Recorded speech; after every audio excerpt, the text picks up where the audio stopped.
দেশবাসী সহ রাজনৈতিক নেতারা একসঙ্গে দোয়া করছেন বেগম খালেদা জিয়ার জন্য। সবার দোয়া, শুভকামনা আর সহানুভূতির মধ্য দিয়ে প্রত্যাশা করা হচ্ছে তিনি দ্রুত সুস্থ হয়ে স্বাভাবিক জীবনে ফিরবেন। ঢাকার এভারকেয়ার হাসপাতালে সিসিইউতে চিকিৎসাধীন সাবেক প্রধানমন্ত্রী ও বিএনপি চেয়ারপারসন বেগম খালেদা জিয়া।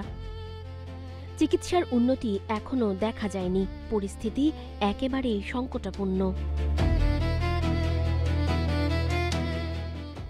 এমন অবস্থায় তার দ্রুত সুস্থতার জন্য দোয়া প্রার্থনা করেছেন অধ্যাপক ডক্টর মোহাম্মদ ইউনুস। তিনি বলেন, বেগম খালেদা জিয়ার চিকিৎসায় যেন কোনো ধরনের ঘাটতি না থাকে, প্রয়োজনীয় সব ধরনের সহযোগিতা দিতে সরকার প্রস্তুত রয়েছে। তিনি আরও বলেন, গণতান্ত্রিক উত্তরণের এই সময়ে বেগম খালেদা জিয়া জাতির জন্য ভীষণ রকম অনুপ্রেরণা। তার সুস্থতা দেশের জন্য অত্যন্ত গুরুত্বপূর্ণ। ডক্টর ইউনুস সংশ্লিষ্ট সবাইকে সার্বক্ষণিক প্রস্তুত থাকার নির্দেশনা দিয়েছেন।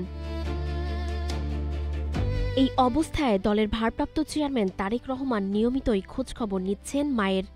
তিনি এক পোস্টে বলেছেন, দেশের সব স্তরের মানুষ দোয়া করছেন, সরকার চিকিৎসার সর্বোচ্চ সহায়তা নিশ্চিত করেছেন এবং বিদেশি চিকিৎসক দলও সর্বোচ্চ যত্ন অব্যাহত রেখেছেন।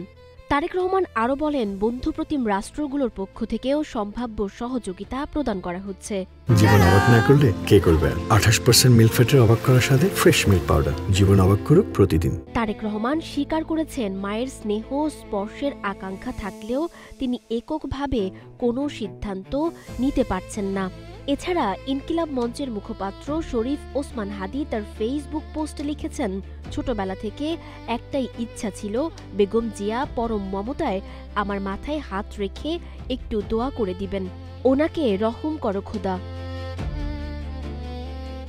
ডক্টর আসিফ নজরুল এভারকেয়ার হাসপাতাল পরিদর্শন করে লিখেছেন, এখনই ফিরলাম, বেগম খালেদা জিয়ার শারীরিক অবস্থা একদমই ভালো না, সবাই দোয়া করবেন ওনার জন্য।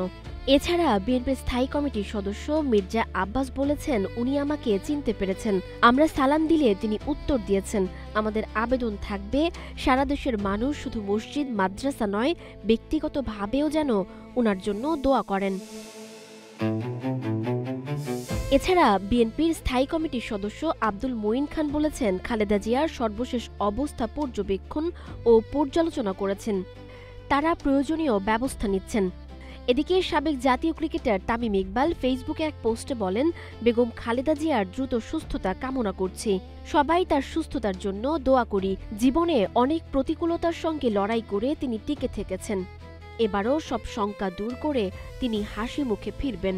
প্রধান উপদেষ্টা, দলের নেতা ও সাধারণ জনগণের একযোগে দোয়া ও সহায়তার মধ্য দিয়ে আশা প্রকাশ করা হচ্ছে, বেগম খালেদা জিয়া যেন দ্রুত সুস্থ হয়ে স্বাভাবিক জীবনে ফিরে আসেন। সানজিদা আফরিন, সোনিয়া, নাগরিক, প্রতিদিন।